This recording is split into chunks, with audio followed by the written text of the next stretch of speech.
Hello everyone, आप हैं S के सर के साथ। सभी को प्यार भरा नमस्कार जीवी फाउंडेशन की तरफ से। एस के सर यहाँ पे फिर लेके आ गए हैं आपके पास पार्ट 2, जो चैप्टर 1 की जो सीरीज थी, जिसमें हम बात करेंगे आज एक और टॉपिक की, जो 15 मिनट्स में हम एक अंडरस्टैंडिंग बिल्डअप करेंगे कि उस टॉपिक को किस तरीके से समझा जाए, ताकि उससे रिलेटेड जितनी भी अलग अलग प्रॉब्लम्स है उसको हम अच्छे से सॉल्व कर सकें। तो आइए शुरू करते हैं उस टॉपिक को विदाउट वेस्टिंग अ टाइम। तो चैप्टर हमारा था केमिस्ट्री पार्ट का केमिकल रिएक्शन एंड इक्वेशन। इससे पहले की क्लासेस में हमने डिस्कस कर लिया था introduction of chemical reaction and equation as well as chemical equations को कैसे लिखा जाए और क्या क्या साइन किस किस को इंडिकेट करते हैं, वो सारी डिस्कशन हमने कर ली थी।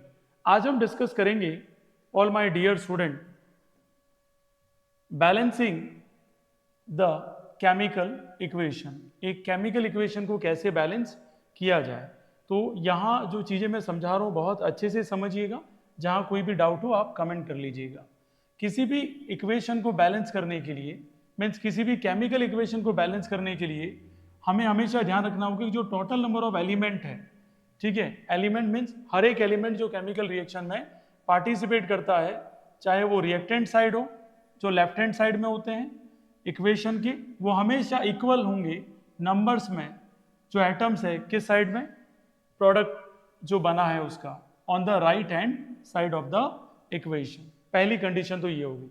दूसरी कंडीशन यहाँ पे है कि जो टोटल मास है रिएक्टेंट का, वो हमेशा और हमेशा किसके इक्वल होगा, जो टोटल मास है किसका, प्रोडक्ट का, और the number of atoms of each element before the reaction and the after the reaction.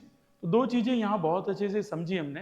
पहला हमने ये कंडीशन समझा कि हमेशा ये ध्यान रखना है कि रिएक्टेंट साइड और प्रोडक्ट साइड में जो नंबर ऑफ एलिमेंट प्रेजेंट है वो क्या होने चाहिए, सेम होने चाहिए। दूसरी जो चीज हमने यहाँ पे समझी कि जो मास है रिएक्टेंट साइड का वो किसके इक्वल होगा, मास ऑफ प्रोडक्ट साइड। मतलब एक तरीके से हम कह सकते हैं जो क्लास 9th में हमने पढ़ा था कि ये कौन से लॉ को फॉलो करती है, तो law of conservation of mass को फॉलो करती है, एज वेल एज सेकेंड जो हमने लॉ पढ़ा था लॉ ऑफ कांस्टेंट प्रोपोर्शन, उसको भी ये फॉलो करती है।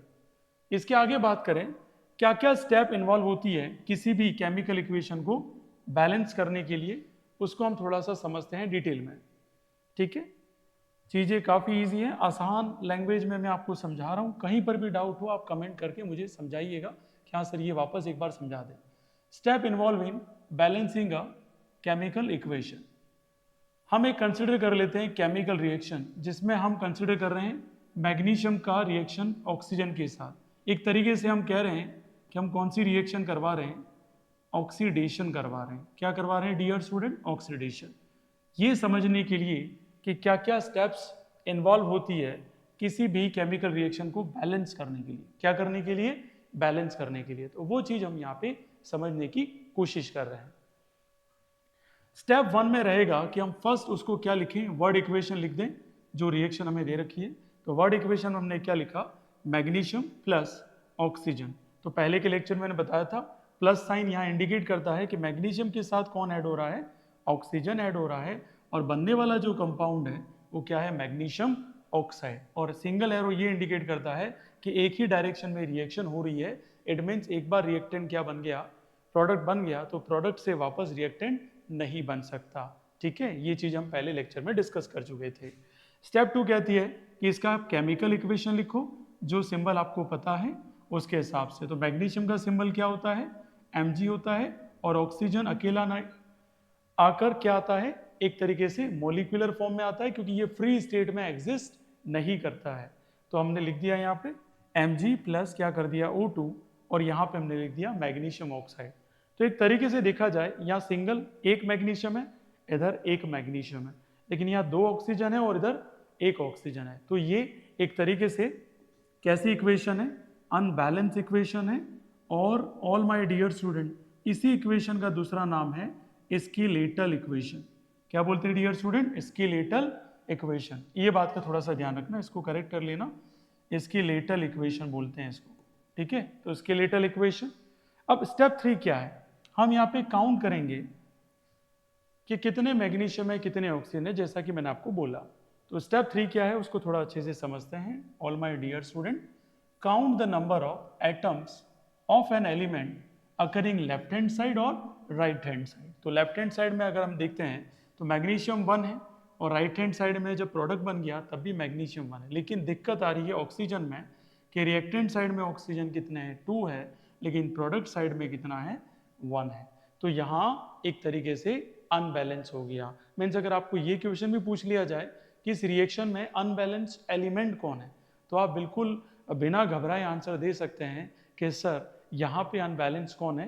तो एक तरीके से आप कह सकते हैं कि ऑक्सीजन एक तरीके से अनबैलेंस है। तो सर आगे क्या करेंगे, तो आगे बिल्कुल हम स्टेप 4 को सोल्व करेंगे, और स्टेप 4 को यूज करके हम अनबैलेंस को क्या बना देंगे, बैलेंस बना देंगे डियर स्टूडेंट।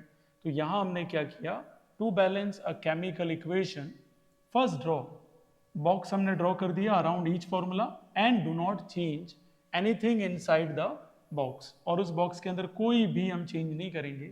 अब बैलेंस करने के लिए हमने क्या किया, हमने एक रिएक्टेंट को चूज किया, एंड प्रोडक्ट को चूज किया, और हमने मैक्सिमम नंबर ऑफ एटम इनमें क्या है उसको देखा।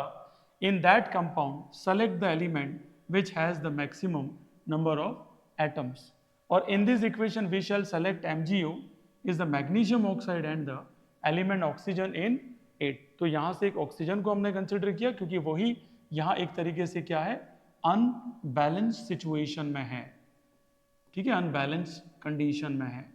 इसके आगे क्या करते हैं, बैलेंस करने के लिए हमने ऑक्सीजन एटम को काउंट किया, और हमने मल्टीप्लाई किया मैग्नीशियम ऑक्साइड को, किससे किया, 2 से मल्टीप्लाई कर लिया।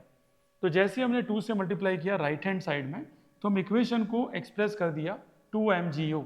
लेकिन दिक्कत क्या आई, यहाँ ऑक्सीजन 2 हो गए और रिएक्टेंट साइड में भी ऑक्सीजन 2 हो गए, लेकिन मैग्नीशियम यहाँ पे फिर कम पड़ गया रिएक्टेंट साइड में।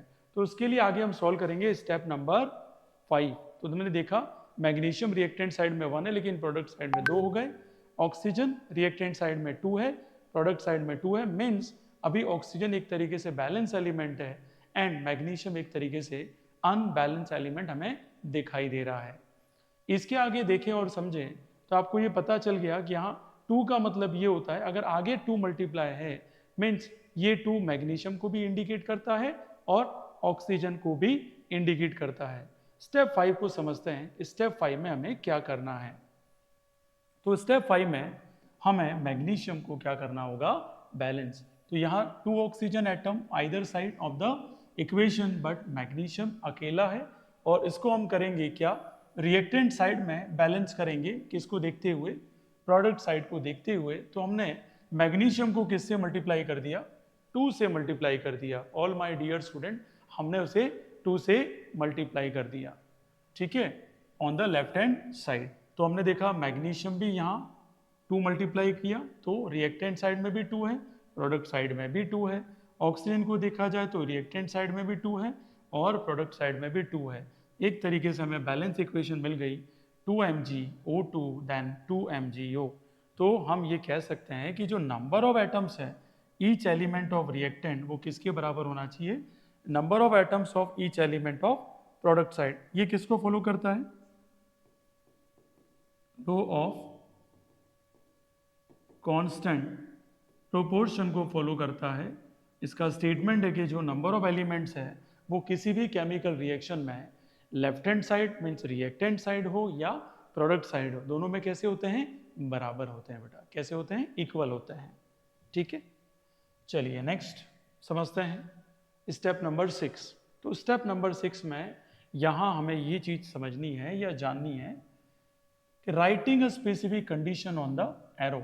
तो the reaction is carried out in the presence of heat. तो ये रिएक्शन हीट की प्रेजेंस में कैरीड आउट हो रही है। सो ऑन हीटिंग मैग्नीशियम जो है वो किसके साथ कंबाइन हो रहा है, ऑक्सीजन के साथ, और प्रेजेंट किसकी है, एयर की, और क्या बना रहा है, मैग्नीशियम ऑक्साइड। तो पहले की क्लास में आपको डिफाइन किया गया था कि किसी भी केमिकल इक्वेशन को लिखते हैं तो अगर हीट प्रेजेंट है तो वो एरो के अंदर शो करेंगे, तो एरो के ऊपर यहाँ शो करेंगे। अगर कैटेलाइज प्रेजेंट है तो उसको भी हम एरो पे रिप्रेजेंट करेंगे। तो यहाँ पे हमने एरो पे लिख दिया है, क्या लिख दिया है, एक तरीके से हमने हीट मेंशन कर दिया। Step 7 writing symbols of physical state. 7 step में हम यहाँ पे लिखेंगे इसकी फिजिकल स्टेट क्या है। एज यू नो मैग्नीशियम एक मेटल है, तो जनरली कौन सी स्टेट में है ये, सॉलिड में।